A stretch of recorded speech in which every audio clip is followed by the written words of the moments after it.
97,4 FM Radio Sonora Yogyakarta dan 102,1 Smart FM Yogyakarta. Selamat siang sahabat Sonora dan juga Smart Listener dimanapun Anda berada. Senang sekali saya Feni menyapa Anda untuk kesempatan siang hari ini hingga nanti jelang pukul 2 siang ya. Tentunya di siang hari ini untuk edisi hari Kamis 5 Oktober 2023. Kita akan berbincang-bincang di siang hari ini.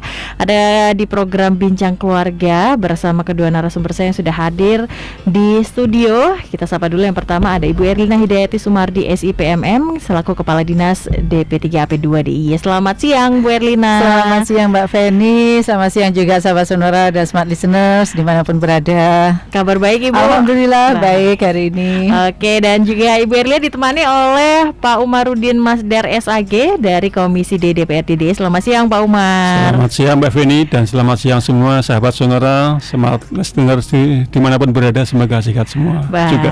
Terima kasih sudah hadir di studio Bu Erlina dan juga Pak Umar ya. Untuk siang hari ini kita akan berbincang dengan tema menarik yaitu perempuan berdaya, cerdas, berdemokrasi. Kami mengundang Anda untuk bergabung ya, untuk berdiskusi di siang hari ini boleh di 0817 5483 atau juga mau telepon boleh di 557762.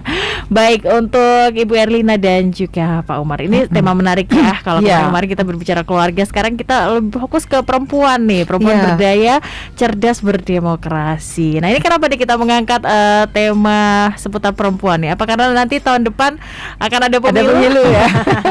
Bagaimana nih, monggo silakan Ibu Erlina. Ya, ada salah satunya gitu, karena tahun depan ada pemilu gitu ya. Sementara proses berdemokrasi itu nanti akan kelihatan juga gitu ya, ketika menjalani memilih, menimbang dan sebagainya, atau bahkan yang ada yang perempuannya jadi caleg begitu ya, di dalam proses pemilu itu. Tapi pada dasarnya kenapa kok perempuan harus berdaya? Baik. Ya karena perempuan ini dikatakan tiang negara ya. Kalau laki-laki tiang apa Pak? Tiang jaler. Tiang jaler. Jadi betapa pentingnya peran perempuan. Pertama adalah di dalam keluarga ya. Sebagai partner gitu ya, artinya bermitra dengan suaminya di dalam menegakkan keluarga atau membangun ketahanan keluarga menjadi keluarga yang harmonis. Kemudian yang kedua, meskipun ini juga bersama-sama dengan suami ya, sebagai bapak dari anak-anak begitu, mengasuh anak, artinya perempuan harus memiliki pengetahuan, wawasan yang luas juga mengenai parenting gitu ya. Nah, jadi belajar dulu apa itu parenting, kemudian memahami psikologi perkembangan, terus bagaimana kemudian bisa menerapkannya di dalam pola asuh terhadap anak-anaknya gitu ya. Sudah tentu ini bersama-sama dengan suami tadi atau bapaknya anak-anak tadi. Nah, tetapi karena di dalam banyak keluarga di Jogja begitu ya, di keluarga Jawa gitu ya, peran pengasuhan itu memang kemudian banyak dilakukan oleh perempuan. Karena memang ada banyak juga keluarga di masyarakat kita itu yang bersepakatnya gitu ya, kesepakatan-kesepakatan yang dibangun antara suami dan istri itu kemudian meletakkan suami sebagai pencari nafkah gitu ya, bekerja di luar rumah begitu, dan banyak perempuan yang kemudian melakukan ketugasannya di domestik begitu. Meskipun tetap ada gender, tetapi ada yang pilihan kesepakatannya seperti itu. Maka kemudian menjadi perempuan ini utama di dalam mengelola rumah tangga, mengelola keluarga dan mengasuh anak gitu ya. Termasuk diantaranya mendampingi ketika anak-anak harus belajar gitu. Nah, maka memang kenapa kok harus berdaya gitu, karena salah satunya itu plus banyak juga perempuan yang berperan sekaligus dua-duanya. Baik itu di dalam mengelola keluarga, termasuk mengasuh anak bersama-sama dengan suami, tetapi juga mencari nafkah atau bekerja di luar rumah begitu. Sehingga perlu untuk kecerdasan tersendiri gitu ya, menjalankan dua peran ini gitu, dan kecerdasan itu harus dimiliki dua-duanya antara suami dan istri gitu. Nah, maka perempuan jangan ketinggalan. Jadi selain laki-laki juga perempuan ini harus berdaya juga. Pertama juga karena dalam rangka kalau kemudian juga berdaya secara ekonomi, maka kemudian punya daya tawar yang seimbang gitu ya dengan suaminya. Kemudian memiliki pilihan-pilihan sendiri ketika memiliki penghasilan sendiri juga gitu, untuk kemudian memutuskan penghasilannya itu untuk apa. Biasanya kan untuk meningkatkan keberdayaan juga sama untuk meningkatkan kesejahteraan keluarga gitu ya. Nah, kemudian kenapa harus berdaya juga, karena banyak peran-perannya kemudian, baik yang perempuan sebagai ibu rumah tangga maupun perempuan yang juga berkarir di luar rumah begitu, banyak kesempatan-kesempatan untuk perempuan ini ikut serta di dalam memutuskan keputusan-keputusan publik begitu ya, ikut di dalam lembaga-lembaga masyarakat begitu, kemudian ikut di dalam pertemuan-pertemuan yang memutuskan keputusan-keputusan yang diambil untuk ranah publik begitu, baik itu di dalam rapat RT, rapat dusun, musrenbang kalurahan dan sebagainya dan seterusnya begitu. Nah, sehingga perempuan harus berdaya dong gitu. Cerdas juga untuk kemudian menggunakan hak-haknya dan kemudian menangkap ilmu-ilmu lainnya gitu ya, untuk menambah wawasan sehingga kemudian lebih berisi gitu ya, lebih menguasai banyak masalah gitu, sehingga kemudian bisa menyampaikan kebutuhan kepentingannya di dalam pembuatan keputusan-keputusan, yang salah satu keputusan atau beberapa keputusan-keputusan itu nantinya juga berimbas atau berdampak pada perempuan maupun pada anak gitu ya. Biasanya kalau perempuan mikirnya tidak hanya dirinya sendiri tapi juga ke anak-anak gitu. Nah, itu kenapa pentingnya gitu. Kemudian kenapa kok harus cerdas berdemokrasi? Nah, karena di dalam demokrasi ini kan pemerintahan yang kemudian melibatkan rakyat begitu ya, baik dari rakyat untuk rakyat oleh rakyat begitu, sehingga perempuan sebagai salah satu komponen rakyat tadi ya harus berdaya, harus cerdas gitu. Nah, dalam rangka pemilu sudah tentu tadi, sehingga pertama adalah sebagai pemilih gitu ya, calon pemilih begitu, maka perempuan harus bisa menggunakan hak-haknya untuk memilih, dan menggunakan hak-haknya itu dengan wawasan-wawasan yang banyak begitu, yang cukup untuk kemudian bisa memilih, menentukan pilihan. Kemudian juga karena salah satu perannya di dalam pengasuhan anak tadi menyiapkan anak-anak yang menjadi pemilih pemula untuk juga memiliki wawasan terkait dengan kepemiluan ini. Bagaimana memutuskan memilih calon legislatif yang mana dan sebagainya, calon presiden yang mana dan sebagainya lah, seperti itu. Sehingga penting karena biasanya yang banyak ditanya oleh anak-anak itu ibunya gitu. Nah, kemudian juga cerdas berdemokrasi itu menjalankan kewajibannya dengan baik. Selain memilih tadi tidak golput, juga kemudian di dalam proses berdemokrasi itu tidak melakukan hal-hal yang negatif. Misalnya terkait dengan berita hoax itu ya, menyebarkan berita hoax, memproduksi berita hoax misalnya, atau kemudian ikut serta komen terhadap berita-berita yang hoax dan sebagainya, yang memperkeruh keadaan misalnya ya, yang membuat tidak kondusif misalnya. Nah, sehingga perempuan juga harus cerdas untuk menghindari hal-hal yang negatif tadi, yang menimbulkan ekses-ekses negatif bagi masyarakat, dan jangan jadi contoh yang buruk bagi anak-anaknya gitu. Itu semua kenapa kok tema kali ini perempuan berdaya cerdas berdemokrasi itu penting untuk kita bahas bersama gitu. Jadi cukup banyak ya Bu ya, peran perempuan di dalam keluarga dan juga tentunya di dalam kegiatan sosial seperti itu ya. Kalau dari Pak Umar sendiri bagaimana nih menanggapi tema kita untuk siang hari ini?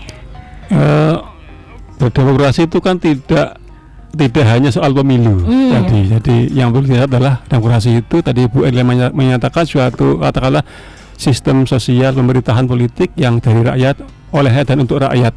Karena itu termasuk perempuan, tidak ada dari laki-laki oleh laki-laki, semua untuk semua rakyat. Dan itu pemilu hanya sebagai salah satu instrumen demokrasi, dan itu juga jangan dianggap tiap 5 tahun, karena demokrasi itu bisa juga merupakan day to day activity. Setiap hari kita bisa mempraktikkan demokrasi. Tadi soal misalnya rapat RT, rapat apapun, karena soal bagaimana menyuarakan pendapat itu juga bagian dari demokrasi. Dan perempuan berdaya itu penting karena agar tidak ada kebijakan keputusan dalam demokrasi itu yang kemudian bias gender atau bias laki-laki, bias perempuan. Biar semua itu penting. Dan saya kira perempuan berdaya itu menjadi simbol semakin majunya demokrasi. Karena semua laki-laki perempuan punya hak yang sama untuk ikut dalam proses pengambil keputusan, punya hak yang sama untuk menyuarakan aspirasi dan sebagainya. Tapi juga tidak sekedar perempuan berdaya, tapi juga mungkin perempuan juga perlu diberdayakan. Makanya namanya dinas pemberdayaan perempuan. Karena apa diberdayakan? Karena memang secara faktual juga bagi aturan itu perempuan termasuk kelompok yang rentan. Makanya perlu diberdayakan. Kita ambil contoh misalnya ya, bahwa kita sudah punya regulasi misalnya, salah satu instrumen kita kalau dalam pemilihan legislatif ini wajib, semua partai wajib menyertakan kuota perempuan 30%. Itu wajib, tidak boleh ditawar. Itu ini dalam rangka memberdayakan perempuan. Tapi perempuan juga harus harus berdaya agar ketika kuota 30% itu sudah dicapai, mereka juga bisa terpilih. Artinya berdaya juga diberdayakan. Diberikan itu ya semacam affirmative action. Tapi kalau berdaya itu perempuan sendiri punya kualitas, kita ajak untuk bisa masuk dalam demokrasi, dan itu akan mempengaruhi kualitas demokrasi kita. Semakin banyak perempuan yang terlibat, itu semakin baik demokrasi kita, karena menandakan bahwa demokrasi kita tidak ada bias gender dan sebagainya, dan itu akan menguntungkan kita semua. Kita bisa mengambil contoh beberapa pemimpin besar dunia yang berhasil itu juga perempuan. Itu menunjukkan bahwa mereka itu bisa menjadi pemimpin yang baik, dan itu jangan lagi ada stereotip, ada anggapan perempuan tidak bisa memimpin. Dan itulah pentingnya perempuan berdaya dan demokrasi yang cerdas. Cerdas berdemokrasi, teman-teman. Maka tadi kata Bu Erlina, kita ketika cerdas berdemokrasi berarti kita akan semakin melibatkan perempuan, karena secara baik kata riset perempuan memang lebih cerdas daripada laki-laki. Dan kalau selalu ikut serta di dalam apa yang disampaikan Pak Umar tadi kan, kemudian menjadi terlatih ya, makin terlatih begitu. Nah, salah satu juga yang kemudian menjadi dampak positif ketika perempuan itu ikut di dalam berdemokrasi tadi, itu juga kemudian bisa menerima keputusan-keputusan atau kesepakatan bersama gitu ya, yang mungkin bukan idenya atau yang bukan merupakan apa yang ingin diraihnya begitu ya, sehingga menerima keputusan yang berbeda dengan keinginan sendiri itu juga salah satu yang harus juga bisa dilakukan oleh masyarakat kita, termasuk perempuan tadi. Oke, dan ada istilah memang anak yang cerdas lahir dari ibu yang cerdas, seperti itu ya, Bu ya. Oke, nanti kita lanjutkan lagi perbincangan kita di tema Bincang Keluarga dengan tema Perempuan Berdaya Cerdas Berdemokrasi. Tetap bersama kami sahabat Sonora dan juga Smart Listener di 97,4 FM Radio Sonora Yogyakarta dan 102,1 Smart FM Yogyakarta.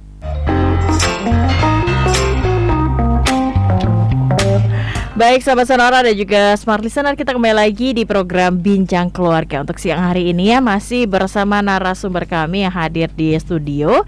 Ada Ibu Erlina dan juga Pak Umar ya, dari DP3AP2 DIY dan juga selaku dari Komisi D DPRD DIY.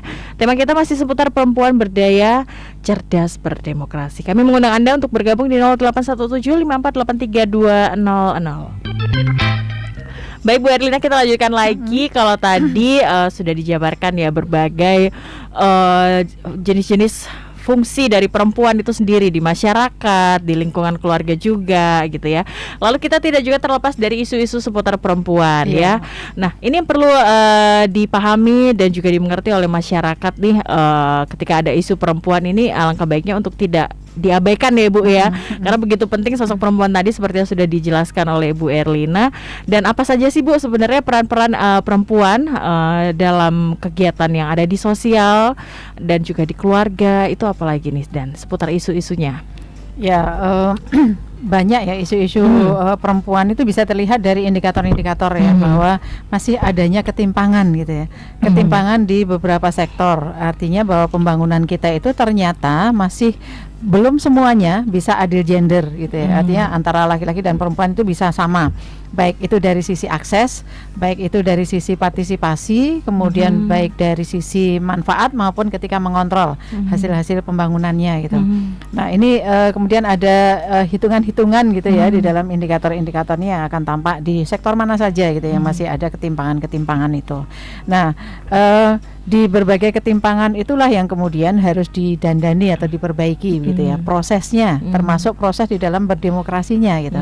Artinya di dalam pembuatan keputusan atau kebijakan-kebijakan yang terkait yang untuk masyarakat gitu. Apakah itu sudah adil gender atau belum?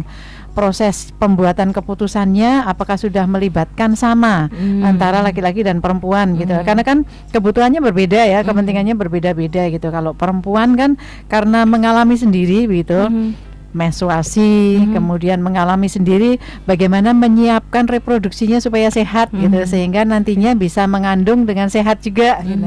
Melahirkan dengan sehat juga, baik ibu dan bayinya selamat dan sehat gitu. Kemudian mengalami sendiri juga proses menyusuinya gitu. Dan lain-lain gitu. Yang ini akan berbeda dengan apa yang dialami oleh laki-laki gitu ya. Apa saja kesulitannya, apa saja masalahnya, sehingga memerlukan supporting gitu ya, fasilitasi dan apapun gitu untuk bisa permasalahan itu teratasi gitu ya, terfasilitasi dan sebagainya. Sehingga perempuan harus berperan di dalam semua proses berdemokrasi itu, dari mulai tingkatan yang kecil di dalam keluarga, di keluarga pun ada juga proses demokrasi kan. Kemudian di tingkatan terdekat seperti RT, RW atau dusun, kemudian di tingkat kelurahan atau desa, sampai yang lebih lagi di Kapanewon, kecamatan, kabupaten sampai provinsi begitu ya. Keterlibatan perempuan ini menjadi penting gitu, apalagi di ranah-ranah atau area-area yang masih ada ketimpangannya, di mana perempuan belum begitu terperhatikan, belum tersupport, belum terfasilitasi dengan baik begitu. Yang itu kemudian harus dilakukan program kegiatannya seperti apa, termasuk regulasi, kebijakan dan lain-lain, termasuk anggaran diantaranya gitu. Nah, pentingnya di situ. Nah, perannya apa saja perempuan itu ya, pertama sebagai aktor tadi ya, aktor yang terlibat langsung gitu. Kemudian juga yang kedua, bagaimana perempuan ini juga memiliki akses baik itu data, baik itu program kegiatan supaya bisa ikut serta. Kemudian juga memiliki akses untuk bagaimana mengetahui program kegiatan beserta anggaran-anggarannya itu apakah sudah adil bagi laki-laki dan perempuan atau tidak, sehingga bisa melakukan ketugasan untuk mengontrol dengan baik begitu.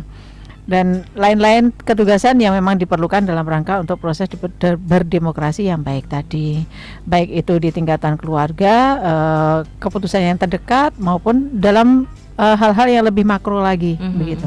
Oke, baik.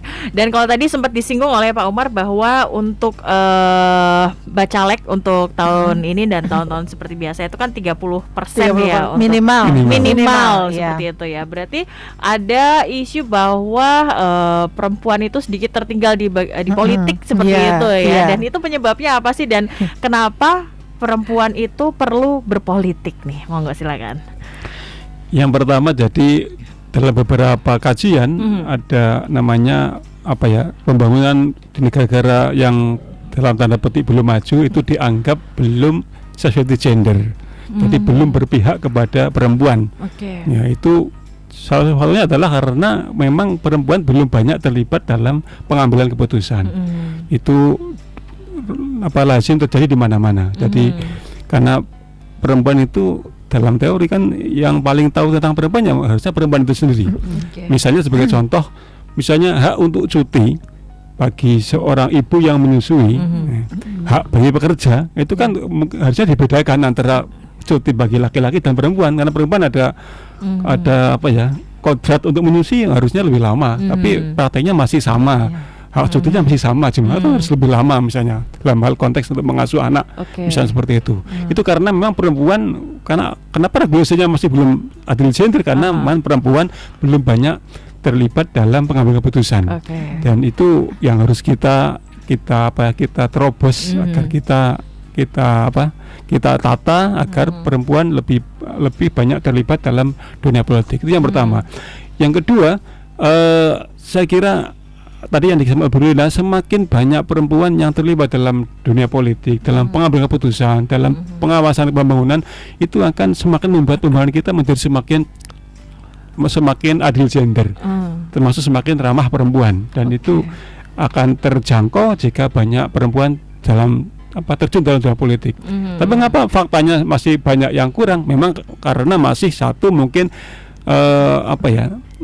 pembangunan untuk perempuan masih belum maksimal.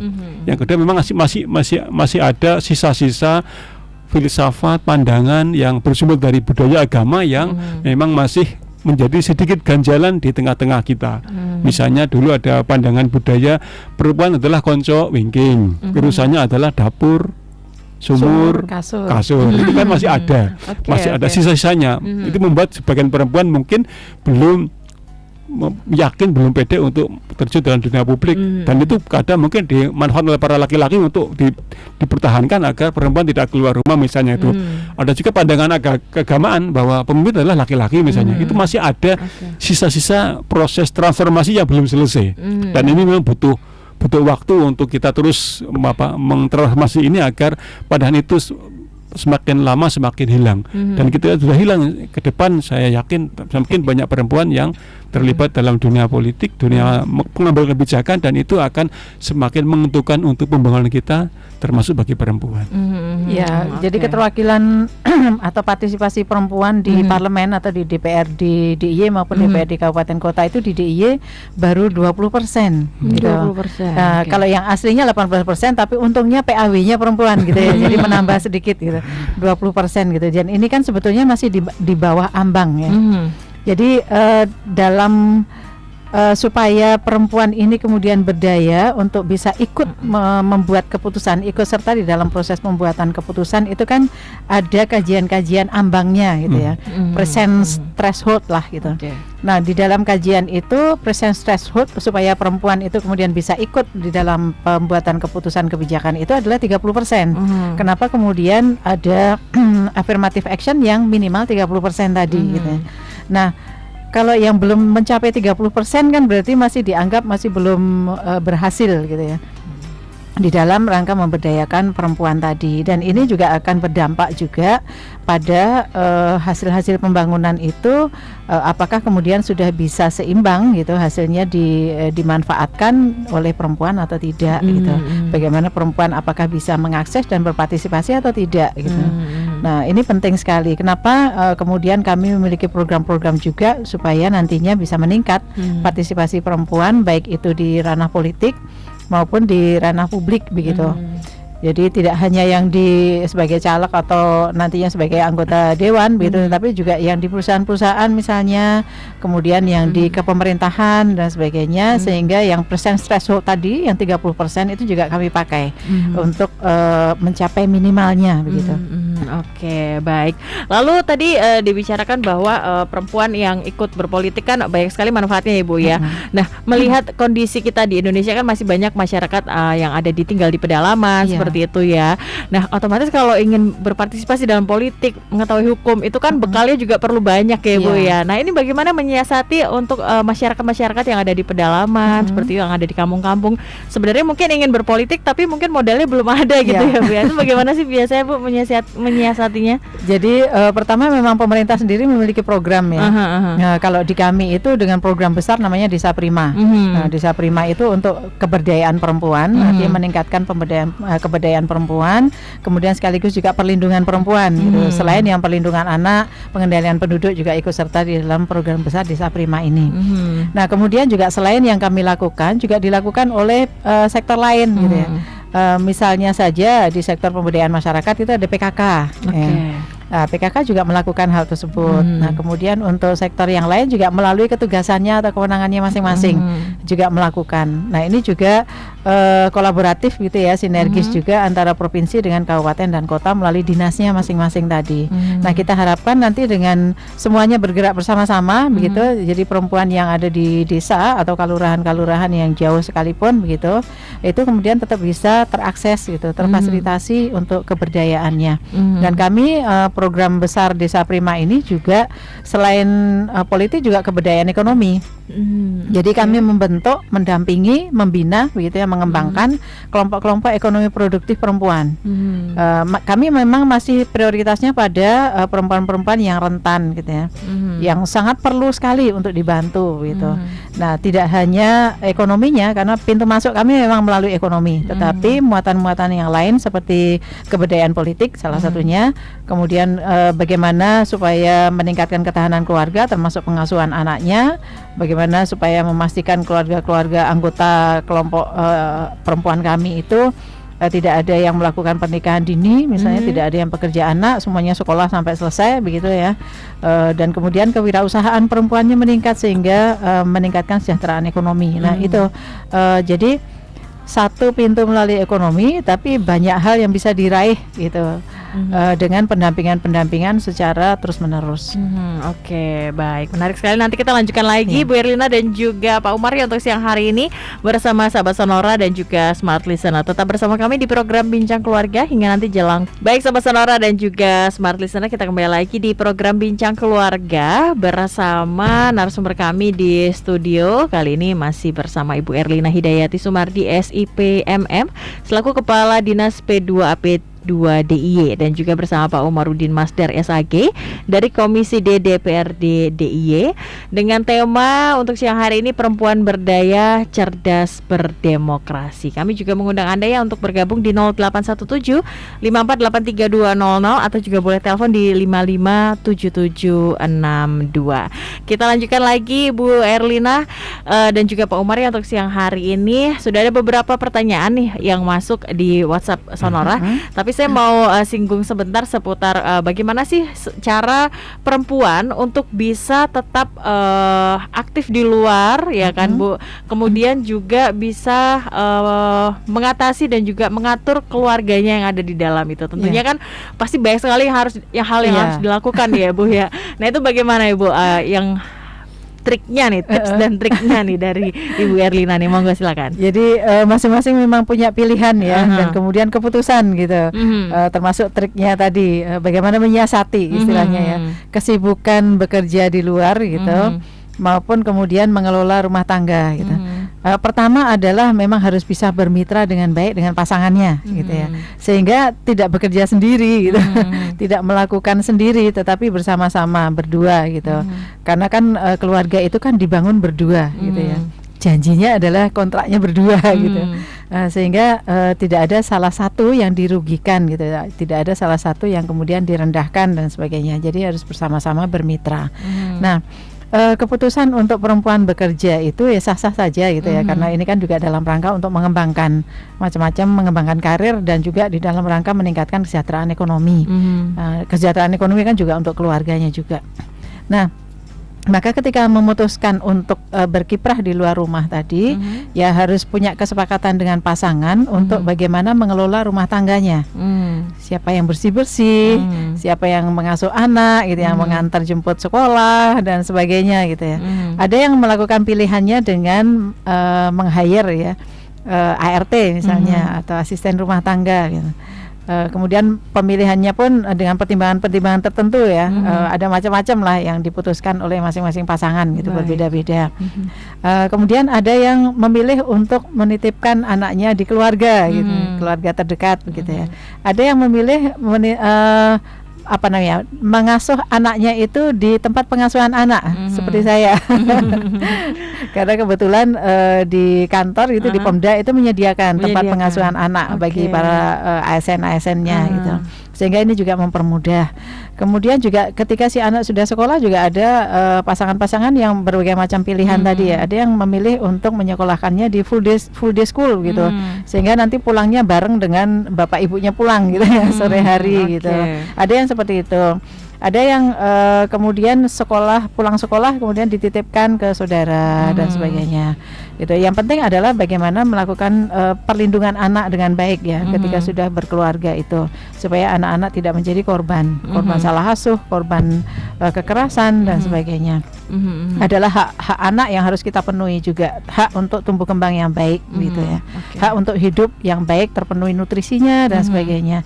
Maka memang penting sekali bagi pasangan gitu ya, sebelum menjadi pasangan, sebelum menikah, itu sudah dengan pertimbangan-pertimbangan matang untuk mempersiapkan segalanya tadi. Mendiskusikan meskipun belum punya anak begitu ya. Mendiskusikan dengan calon pasangannya begitu. Nanti kalau sudah punya anak gimana? Apakah saya masih boleh berkarir dan sebagainya? Itu kan harus diputuskan sebelum ya. Sehingga kayak kontrak gitu.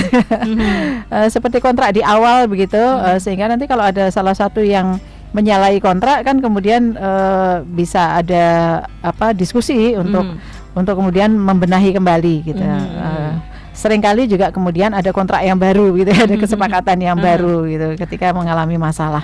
Nah, hal-hal seperti ini memang penting untuk diberikan edukasinya kepada calon-calon pasangan gitu, calon pengantin gitu ya.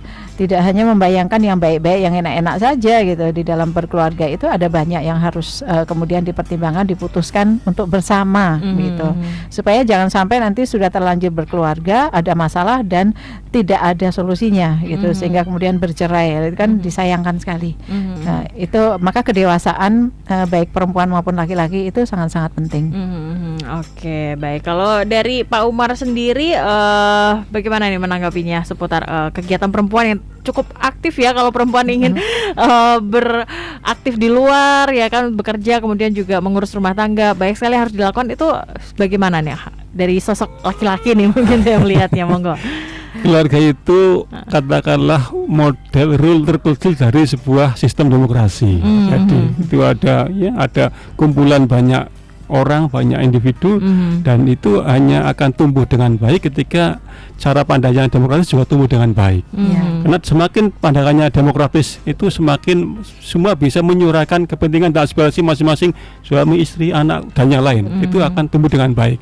Begitu juga ketika ada keluarga yang perempuan yang misalnya aktif di luar, itu juga akan diterima dengan baik. Karena demokrasi itu mengandaikan bahwa semua peran itu bisa dilakukan oleh semua orang, baik laki-laki maupun perempuan. Justru ketika pandangan demokrasi itu tidak tumbuh, maka timbullah pandangan yang tidak demokratis, misalnya perempuan itu harus di rumah, tidak boleh di luar. Itu pandangan yang melawan demokrasi. Justru saya kira ketika di rumah tangga itu pandangannya demokratis tumbuh dengan baik, maka keluarga itu tumbuh dengan baik juga, karena masing-masing akan menjalankan perannya masing-masing, suami perannya, istri juga perannya, dan tidak ada coupling bahwa ini peran khusus perempuan, ini peran khusus laki-laki, nggak ada. Kecuali di yang kodrat yang kodrat. Dua itu semua bisa. Ketika si suami saya mengatakan perempuan nggak boleh di luar, itu berarti pandangannya bukan hanya tidak gender, tidak adil gender, tapi juga tidak memahami pentingnya demokrasi itu memberikan ruang yang seluas-luasnya kepada orang, kepada kita laki-laki perempuan untuk berkiprah dimanapun. Dan saya kira keluarga adalah laboratorium pertama bagi kita mempraktekkan demokrasi. Semakin di situ ada demokrasi, saya kira perempuan akan di luar, di dalam itu akan dihormati dan diberi peluang yang baik, yang sama oleh semua pihak. Dan itu awalnya adalah dari keluarga, hulunya adalah dari keluarga. Saya kira begitu. Jadi latihan berdemokrasi pertama dan penting itu di dalam keluarga. Sama seperti pertanyaan, maaf saya potong dulu. Sama seperti pertanyaan dari Mbak Ayu yang ada di Sleman ini, menanggapi tema kita untuk siang hari ini. Selamat siang juga Bapak dan Ibu Erlina, saya ngefans banget nih sama Ibu. Selalu sehat selalu Ibu dan Bapak. Amin. Nah, ini mau tanya ya, di beberapa negara bahkan di daerah yang ada di Indonesia sendiri, suara perempuan lebih kecil didengarkan dibandingkan suara dan keputusan laki-laki. Nah, menanggapi hal ini, bagaimana Ibu pengetahuan atau sosialisasi seperti apa yang bisa kita sampaikan kepada keturunannya supaya kesetaraan gender di sini bisa terwujud. Nah, ini masih diterapkan di keluarga saya, tapi hanya sampai Mbah Putri saja. Nah, alhamdulillah Bapak dan Ibu sudah lebih peduli terhadap kesetaraan gender. Nah, ini bisa terjadi ya Ibu ya. Jadi mari kita mulai gitu ya. Jadi jangan hanya didiskusikan terus begitu atau membaca buku terus dan sebagainya, tapi mari segera kita mulai di lingkungan terdekat kita, keluarga gitu ya. Sehingga nanti ke anak turun kita gitu sudah berubah gitu ya. Pertama adalah terkait dengan tadi relasi yang setara antara kita dengan pasangan gitu ya. Ada baiknya juga tadi sebelum mulai menikah itu sudah menyepakati hal-hal yang memang nantinya diperlukan di dalam berkeluarga gitu. Kemudian yang kedua tadi ketika sudah berkeluarga itu menyepakati apa yang sudah dibahas sebelumnya dan kemudian perbaikan terus-menerus gitu ya. Ketika ada permasalahan-permasalahan dan itu diputuskan berdua antar pasangan tadi ya. Makanya demokrasi tadi menjadi penting gitu. Mendengarkan, kemudian berdiskusi, ngerembuk gitu, kemudian memutuskan sesuatu yang bisa diterima kedua belah pihak, tidak merugikan salah satu pihak gitu ya. Nah, kemudian yang kedua di dalam mengasuh anak tadi penting sekali para orang tua itu baik ayah maupun ibu itu untuk melakukan pola asuh yang adil gender juga, tidak membedakan antara anak laki-laki dan anak perempuan kecuali yang terkait dengan kodrat gitu ya. Nah, dengan tidak membedakan maka masing-masing bisa berperan gitu ya secara seimbang tadi. membuka mindset yang sama juga gitu, keterbukaan mindsetnya gitu. Tidak lalu kemudian kita dalam melakukan pola asuh karena membedakan, lalu yang perempuan itu seolah-olah hanya boleh yang gini, yang gitu, tidak boleh ini itu, yang laki-laki menjadi boleh ini itu dan sebagainya. Nah itu kan menjadi tidak adil gender. Maka penting sekali para orang tua itu untuk melakukan pengasuhan yang adil gender, bahwa yang terkait dengan yang bukan kodrat tadi itu sama diperoleh hak-haknya oleh baik anak laki-laki maupun anak perempuan, sama-sama boleh berkembang gitu ya, pendidikannya, kemudian aktivitas-aktivitasnya baik di dalam ruang, artinya di dalam keluarga maupun di luar keluarga gitu, karena sama-sama bisa mengembangkan potensinya. Jadi tidak membedakan, kemudian tidak membedakan juga suaranya. Jadi baik terhadap anak laki-laki dan anak perempuan juga diminta untuk bersuara, menyampaikan ide, pendapat, masukan, sama-sama berdebat begitu. Sama-sama mendapatkan wawasan sehingga berdebatnya pun sama mutunya gitu ya. Fasilitas-fasilitas atau satpas-satpas yang disediakan di rumah juga sama untuk anak laki-laki dan perempuan begitu, sehingga ketika kemudian berdebat ya sama mutunya tadi, kualitasnya tadi. Sehingga kemudian ketika mereka berlatih di dalam keluarga dengan sama-sama yang adil gender tadi, keluar pun akan terbawa. Perempuan lebih berdaya, lebih bisa menyuarakan hak-hak dan kepentingannya sama seperti anak laki-laki di dalam keluarga itu gitu ya, tidak tertinggal gitu. Nah ini pentingnya gitu. Kalau yang sekarang itu kita melihat masih ada ketimpangan, perbedaan dan sebagainya, yaitu berasal dari pola pengasuhan yang masih belum adil gender tadi, sehingga kemudian tampak keluarnya adalah seperti itu di luar keluarga. Mari kita perbaiki. Dimulai dari keluarga itu tadi ya. Dari Pak Umar mungkin ada yang mau ditanggapi seputar pengalaman dari Mbak Ayu ini? Saya kira mau tidak mau kita semakin ke depan semakin akan melihat dan menyaksikan bahwa partisipasi perempuan di ruang publik akan semakin besar, karena memang jumlah perempuan lebih banyak. Satu dua itu otomatis. Yang kedua, semakin banyak fakta akan membuktikan bahwa perempuan itu memang ya punya hak yang sama dengan laki-laki. Sebagai contoh di Jogja itu, di mitra kami Komisi D itu kepala dinas paling banyak malah perempuan.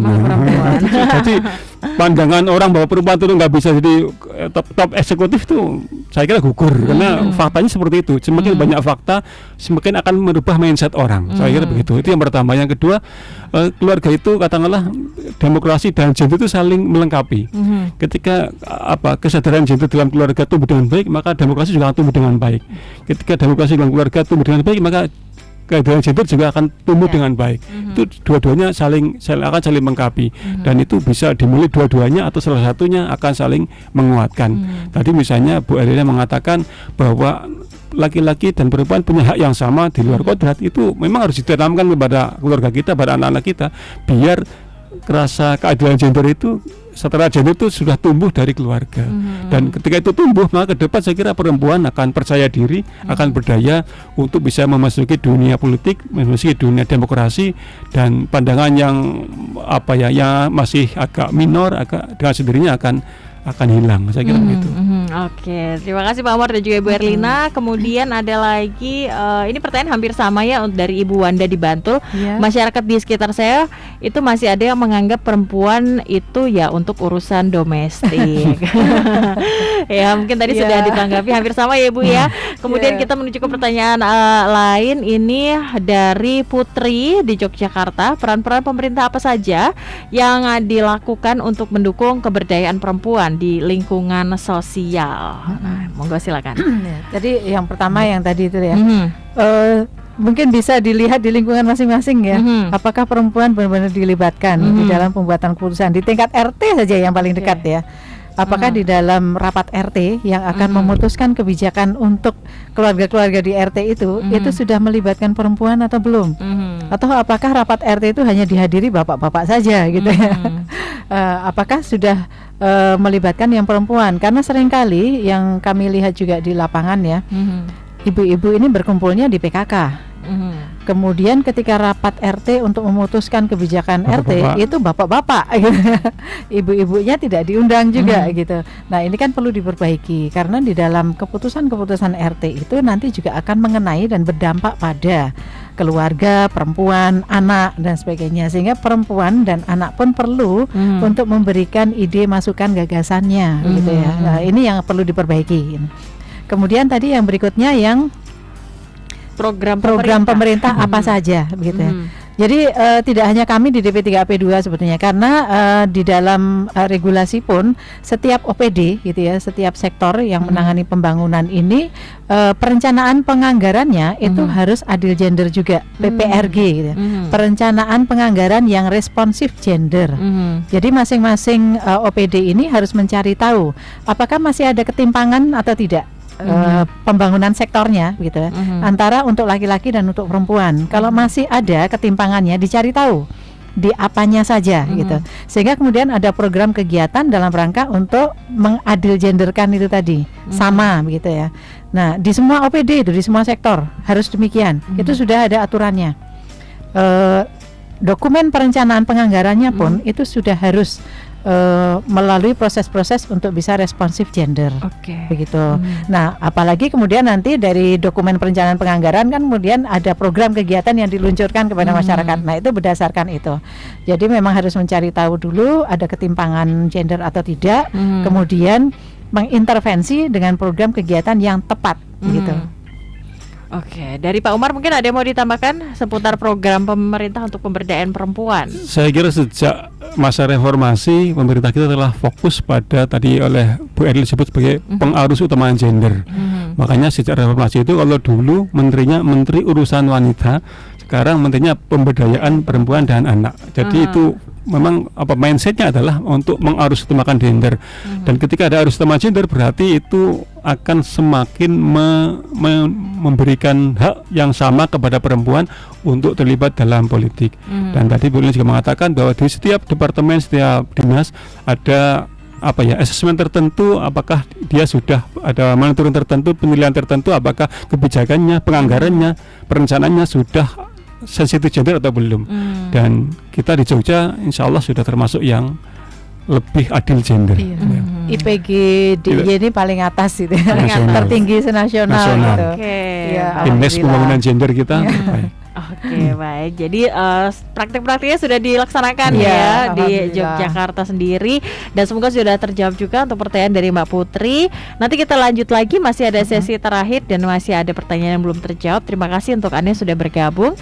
Yang ingin bergabung, saya masih tunggu ya di 081754832000 atau juga boleh telepon di 557762. Baik sahabat Sonora dan juga Smart Listener, kita kembali lagi di program Bincang Keluarga untuk siang hari ini. Tema kita masih seputar perempuan berdaya, cerdas, berdemokrasi.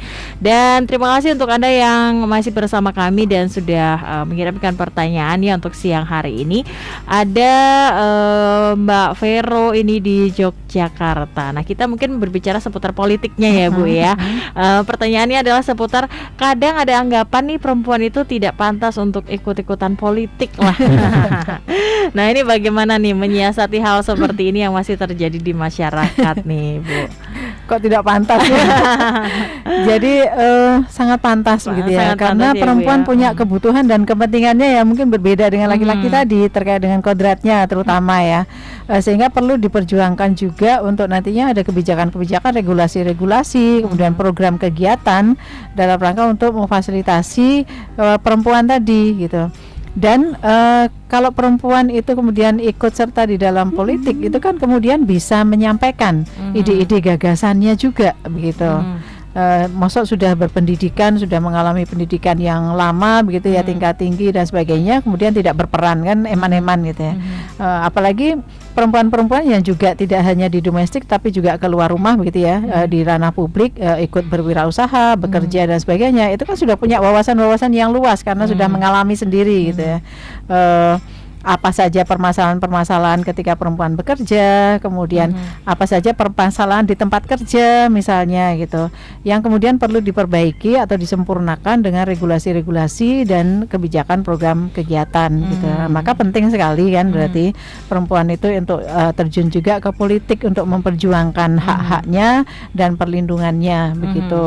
Oke, jadi malah bagus ya Ibu ya kalau perempuan terjun ke politik seperti itu ya.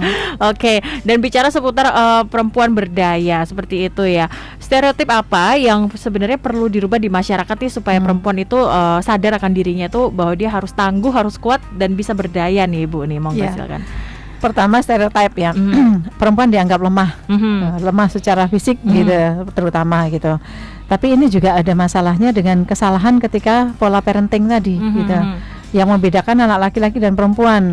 Anak laki-laki itu boleh keluar rumah gitu, main sepak bola, ikut bela diri, membangun fisiknya sehingga kuat dan sebagainya. Yang anak perempuan itu enggak gitu. Lebih banyak di dalam rumah, membersihkan rumah, tidak ikut bela diri dan sebagainya. Nah ini kan kemudian membatasi ya, membatasi kemampuan ataupun kecakapan fisik dari perempuan sendiri. Nah itu yang harus kita perbaiki juga. Nah stereotip lainnya adalah perempuan itu lemah lembut gitu, sehingga tidak pantas jadi pemimpin gitu ya, seolah-olah begitu, karena pemimpin diperlukan orang yang tegas gitu, orang yang bisa memutuskan dengan cepat misalnya, orang yang bisa mengambil peran gitu yang lebih gitu, sehingga kemudian bisa memutuskan sesuatu. Nah ini juga ada kaitannya juga ketika di pola parenting. Kenapa perempuan menjadi tidak tegas tadi? Karena proses demokrasi di dalam keluarganya tidak berhasil gitu ya. Tadi sudah disampaikan di sesi sebelumnya gitu. Maka memang penting sekali untuk merubah itu. Pola parenting supaya perempuan itu memiliki kecakapan dan ketahanan fisik, karena kalau perempuan itu beraktivitas di luar keluarga, di publik dan sebagainya dengan waktu yang tidak bisa ditentukan begitu ya, bisa siang, sore, malam sekalipun, itu kan butuh ketangguhan, kecerdasan juga gitu.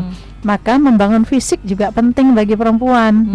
Jangan cuma yang anak laki-laki. Betul. Apalagi kalau kemudian sudah ikut di dalam misalnya terjun ke politik, kampanye dan sebagainya, yang waktunya ya Pak, ya Pak Umar, waktunya itu kan memerlukan waktu siang malam gitu. Kemudian tidak hanya yang dekat dengan rumah, sangat mungkin jauh dari rumah begitu ya.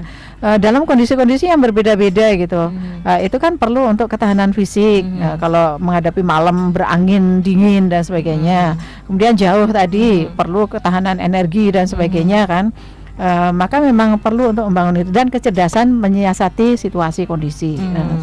Nah, banyak pola parenting di dalam keluarga itu yang melakukan itu untuk anak laki-laki, melatih itu untuk anak laki-laki, tapi anak perempuannya tidak, eman-eman kan. Padahal kan harusnya anak perempuan juga memiliki hak yang sama. Oke, dari Pak Umar sendiri mungkin boleh ditanggapi sambil sekalian mungkin ada closing statement ya Pak ya, karena kita sudah ada di menit terakhir nih. Silakan pesan-pesannya juga untuk para perempuan di luar sana. Jadi dari stereotip yang disampaikan oleh Bu Ena itu tumbuh justru sama saya karena memang demokrasi kita masih dalam proses. Jadi nanti semakin demokrasi ini semakin matang, semakin baik, stereotip itu akan semakin hilang. Dan itu karena demokrasi kan sendirinya akan memberikan hak yang sama kepada perempuan dan itu akan menghilangkan stereotip itu. Jadi kalau kita akan semakin maju demokrasinya, pasti stereotip akan semakin hilang. Yang kedua, poin utama kita dalam yang kita bicara hari ini adalah bahwa dengan berdemokrasi kita ingin menghilangkan mindset bahwa hak misalnya lapangan sektor politik, sektor ekonomi, sektor kebijakan itu bukan hanya monopoli laki-laki, tapi hak semua warga negara untuk punya hak untuk terlibat dan bisa untuk terlibat, termasuk perempuan. Dan itu harus yang kita hilangkan. Makanya ketika stereotip itu masih muncul, maka berarti itu demokrasi belum tumbuh dengan baik. Maka ke depan kami berharap dengan makin kuatnya demokrasi kita, stereotip itu akan hilang, dan ketika stereotip itu akan hilang, maka berarti sudah akan semakin adil gender dan akan semakin baik dari sisi gender. Oke. Dari Bu Erlina sekaligus kita penutup Bu untuk siang hari ini. Yang pertama di dalam proses berdemokrasi, utamanya di dalam keluarga itu ya sebagai tempat yang paling baik untuk berlatih demokrasi tadi, ya memang semuanya harus setara tadi, berpikiran yang setara, punya mindset yang setara gitu ya, adil gender antara laki-laki dan perempuan. Kemudian melakukan dengan benar gitu, dan berproses terus untuk penyempurnaannya gitu, sehingga di dalam keluarga ini tumbuh demokrasi yang baik, dan itu nanti berlatihan di dalam keluarga itu juga akan bisa diterapkan di luar dari keluarga itu. gitu. Sehingga penting untuk hal ini. Dan bagaimanapun demokrasi yang baik yang sudah bisa tercapai dengan baik itu akan mendorong pada tercapainya kinerja ataupun kualitas hidup yang optimal gitu ya antara laki-laki dan perempuan. Kan eman-eman tadi sudah disampaikan Pak Umar ya, jumlah penduduk perempuan kita kan lebih dari setengahnya gitu ya. Sementara perempuan-perempuan ini juga SDM yang sangat bermanfaat gitu, sebagai sumber daya yang bermanfaat untuk pembangunan. Kalau tidak diberdayakan, tidak dimanfaatkan untuk mendorong pembangunan menjadi lebih optimal, lebih maju, eman-eman gitu. Nah, jadi marilah kita berpikir makro dan berpikir mikro gitu ya, sehingga bisa melakukan segalanya dengan baik. Oke, baik. Terima kasih untuk Ibu Erlina dan juga Pak Umar untuk kehadirannya di siang hari ini, dan juga untuk sahabat Sonora dan juga Smart Listener, terima kasih atas kebersamaannya kita di program Bincang Keluarga. Saya Vini pamit di siang hari ini. Selamat melanjutkan aktivitas Anda dan sampai jumpa.